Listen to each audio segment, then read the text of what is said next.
In the spring of 1942, at Fort Knox, Kentucky, two engineers stood 8 miles apart, each holding a prototype radio destined to revolutionize battlefield communication. Daniel Noble, the director of research at Galvin Manufacturing Corporation, spoke into his handset, his voice traveling 8 miles through the air to his colleague, Henry Magnuski, with perfect, static-free clarity. The transmission used frequency modulation, or FM, technology. The U.S. Army had set a minimum range requirement of 3 miles, but Noble's team had just demonstrated more than double that distance during their prototype testing. This achievement was remarkable because the Army had originally mandated the use of amplitude modulation, or AM, technology for all portable radios.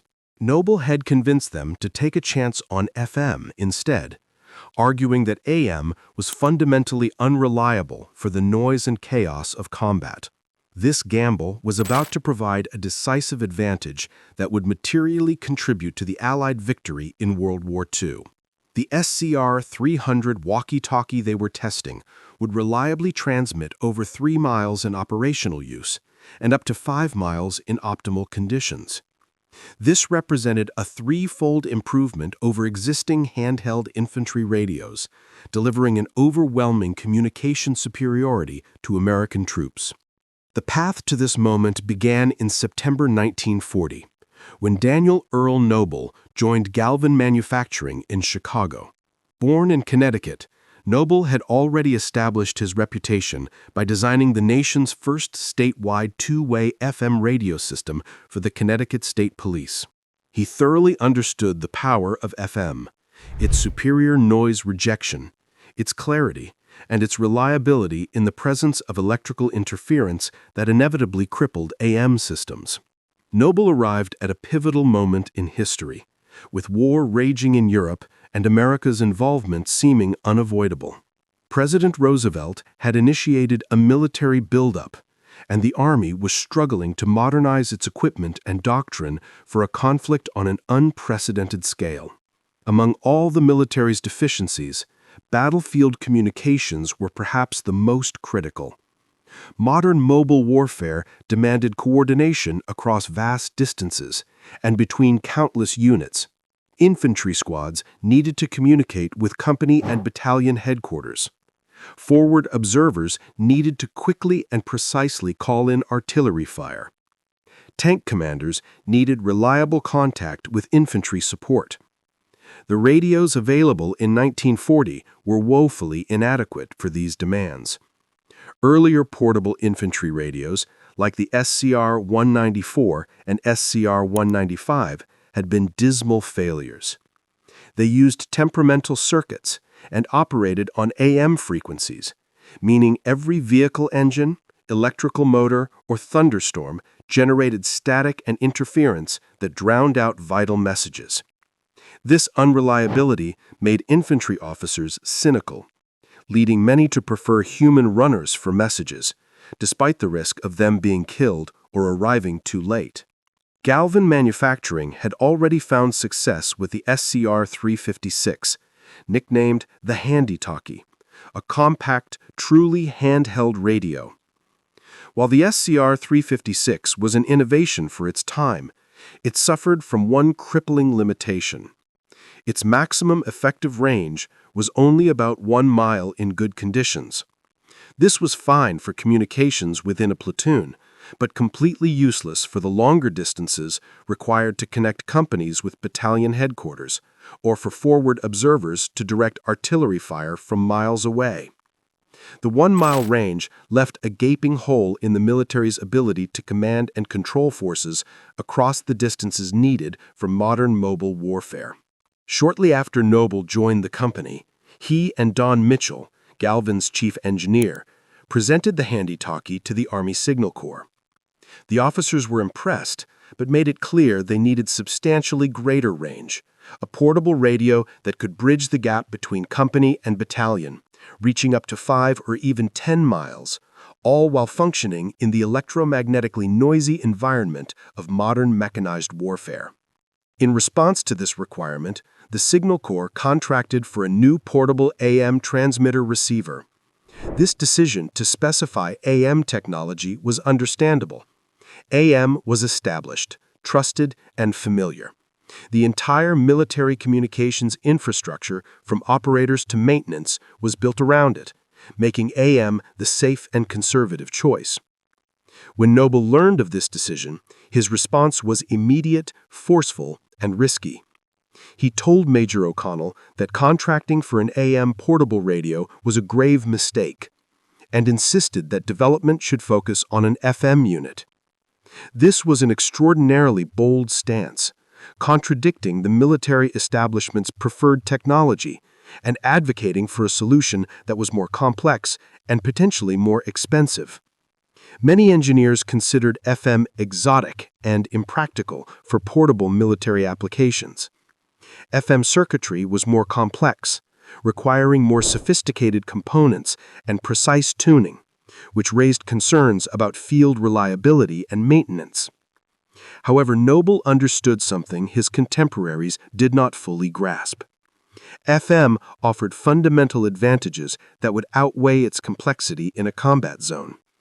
FM inherently rejected electrical interference and noise, a capability AM simply lacked. It provided clear voice transmission right up to the limit of its range, while AM signals rapidly faded into static. Noble knew FM would work perfectly near running vehicle engines and other electrical equipment, conditions that would render AM radios nearly useless. His conviction, backed by his proven track record, won the argument. Major O'Connell, convinced by Noble's technically grounded arguments, issued a contract to Galvin Manufacturing for the development of an FM portable unit designated the SCR-300. Noble and his team, including principal RF engineer Henry Magnuski, Marion Bond, Lloyd Morris, and Bill Vogel, embarked on one of the most challenging engineering projects of the war. The Army's specifications for the SCR-300 were incredibly demanding. It had to be battery-powered for long periods. The total weight, including all accessories, had to be no more than 35 pounds, light enough for an infantryman to carry while fighting. It had to be water-resistant. It had to be simple for soldiers with minimal technical training to operate under the extreme stress of combat. Furthermore, it had to tune across a frequency range from 40 to 48 megacycles, providing multiple channels. Critically, due to wartime bottlenecks in crystal production, it could use no more than 2 frequency control crystals. Meeting these simultaneous requirements seemed nearly impossible, an engineering puzzle of extraordinary difficulty. Noble emphasized the urgency, famously telling Magnuski and engineer Affronti that the Signal Corps had placed a life-and-death priority on the program for the infantry. Driven by the knowledge that soldiers' lives depended on their success, Noble's brilliant team developed a revolutionary design. They engineered a single tuning control that simultaneously adjusted both the transmitter and receiver, eliminating the need for complex, separate adjustments by the soldier. They incorporated automatic frequency control, or AFC circuitry, that would lock onto and maintain the correct frequency without drift, ensuring clear communication without requiring the operator to have the time or steady hands for precision tuning under fire. They also designed highly efficient circuits to solve the challenging power supply problem, delivering adequate power and sensitivity despite the limitations of 1940s battery technology. The components were treated with special fungiciding coatings, so the radio could withstand the extreme heat and humidity of the Pacific theater. The final production unit, the BC-1000 transceiver, combined with the power supply and accessories, was the complete SCR-300 walkie-talkie radio.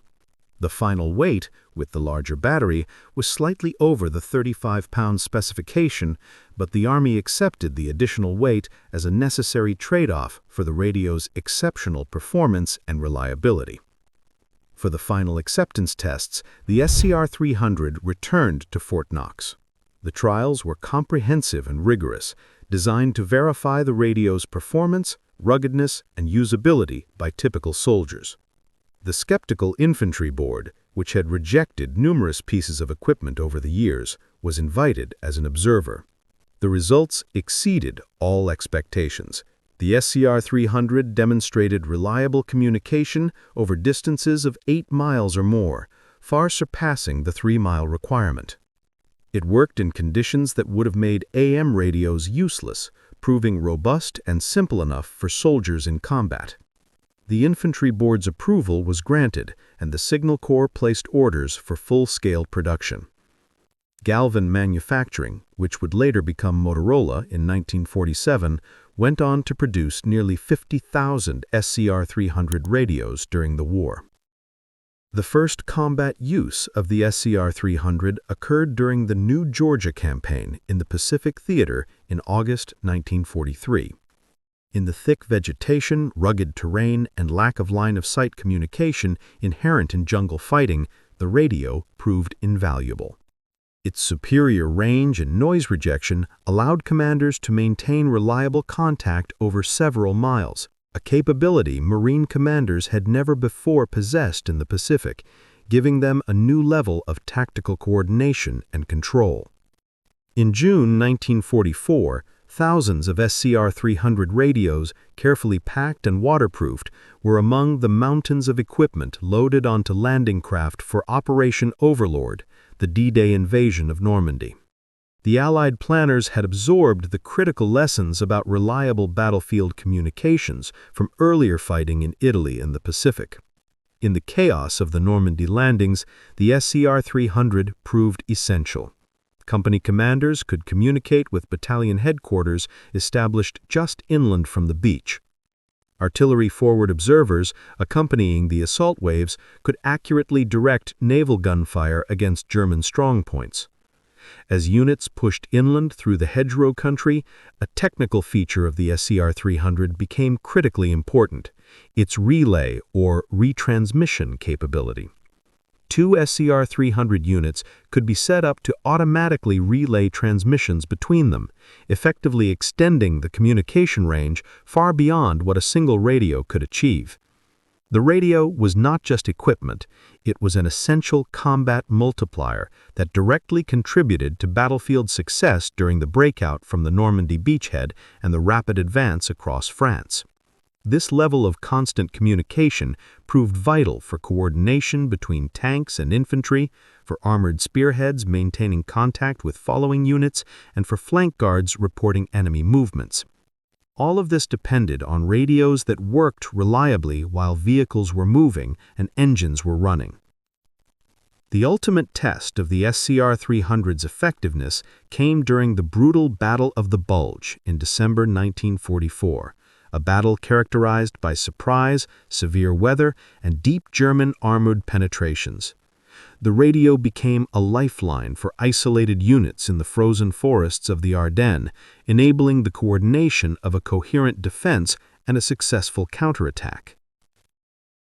Brigadier General Francis L. Ankenbrandt, General Eisenhower's chief signal officer, later described the SCR-300 as the single most useful piece of communications equipment employed in the battle.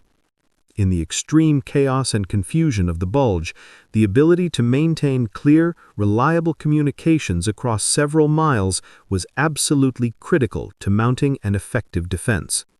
The SCR-300 provided American forces with a level of command and control that the attacking German forces could not match.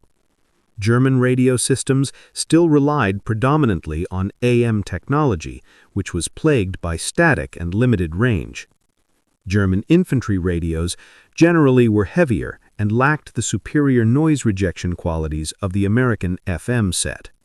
This technical and tactical advantage was compounded by the fact that the SCR-300 allowed the operator to communicate while having both hands free for other tasks, a capability the German equipment often lacked. The production of the SCR-300 was a staggering feat of wartime industrial mobilization. Each unit contained 18 vacuum tubes and dozens of other electronic components. Reflecting on the radio's success, Daniel Noble spoke with characteristic humility, stating that the design was merely a technical contribution to the infinitely greater sacrifice made by the men fighting on the battlefields. The soldiers who carried the SCR-300 understood that no equipment could substitute for their courage, but they also knew that reliable gear made their incredibly difficult jobs easier, their survival more likely, and victory more certain. The impact and influence of the SCR-300 extended far beyond World War II. It became a foundational piece of equipment that influenced subsequent military communications development and accelerated the global shift from AM to FM in both military and civilian applications. Noble's bold and technically sound decision to champion FM against institutional resistance was completely vindicated by the radio's unparalleled performance in combat. The SCR-300 design pioneered technical concepts that became standard features in later radio equipment, including its single-knob tuning and automatic frequency control. Its success also fueled the rapid post-war growth of Motorola as a global communications and electronics giant. The story is inextricably linked to Edwin Howard Armstrong, the inventor of FM radio, whose fundamental work laid the technical foundation. However, the actual design and development of the military unit were executed by Noble's team, applying Armstrong's invention to the specific demands of portable military radio. The decision to adopt FM had been controversial, requiring the military to abandon decades of familiar AM technology for a newer, more complex system. But Noble's conviction and his willingness to advocate for a technically superior solution, even one that was initially more complex and expensive, proved to be the decisive factor. He understood that soldiers operating in the electromagnetically hostile environment of modern mechanized warfare needed communications that would work in the presence of massive electrical interference. The SCR-300 enabled a fundamental change in how forces could be commanded, controlled, and coordinated on the battlefield. Before its availability, commanders were often forced to stay close to headquarters to maintain reliable communication, significantly limiting tactical flexibility. The SCR-300 removed that constraint, allowing commanders to operate from positions of maximum tactical advantage and enabling a more fluid and flexible form of maneuver warfare. Noble's role in this achievement cannot be overstated. He was the technical visionary who risked his professional standing to challenge a fundamental assumption of military communications, asking officers to trust his judgment over established practices. He was willing to stake his professional reputation on the belief that FM offered fundamental advantages that would justify the additional complexity and cost. That willingness to take a risk and fight for what was technically right ultimately gave American soldiers an unparalleled communications advantage. The SCR-300 was a war-winning advantage that gave Allied forces a decisive superiority in command, control, and coordination on the battlefield. That advantage came from one engineer's clear technical vision, a brilliant engineering team's successful execution, and a company's commitment to innovation. The SCR-300 stands as an enduring testament to what technical insight and determined innovation can achieve when applied to problems where success is the difference between life and death, between victory and defeat.